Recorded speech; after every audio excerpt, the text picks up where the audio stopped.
I think failure is one of those things that so often in the entrepreneur world and in the subscription world and just in general in tech, we sweep it under the rug and we don't talk about it. This is my kind of definition of failure: falling short of our own or others' expectations or goals. And it's important to remember this is feeling like a failure. It's not actually being a failure, right?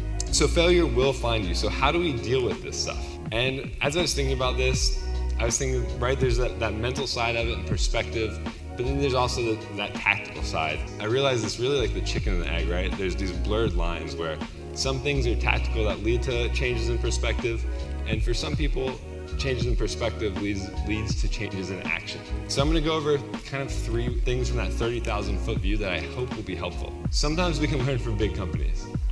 So when I was at Amazon, the very first week I was there, I had to go and write down what my goals were. And I sat down and wrote down some goals that mapped directly to what I do for a living at Amazon. And this was great. When I started FaithBox, I did the same thing with my teams.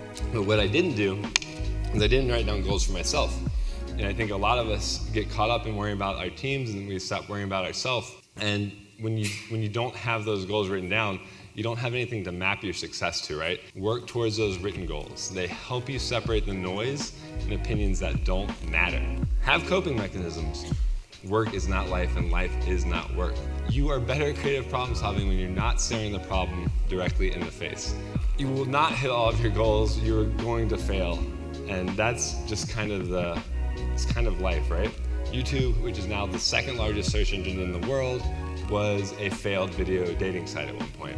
But how can we turn those failures into a positive? Write your goals down. When you write down what you want to achieve, it gives you that ability to come back to those later on and figure out what went wrong. Finding the silver linings. You should have your own silver linings playbook, right? Like your goals, you've hit them, you don't hit them. If you fail at them, create new goals that map to those and keep going. Success and failure really are dynamic terms, and success to one person can be failure to another and vice versa. Surrounding yourself with people who have the right perspective and can help you change your perspective to that positive one is really important. It comes down to like perspective and perseverance in my opinion. If you take nothing else away from this, these 2 things, there's a little alliteration that makes it easier. Perspective being the mentality side.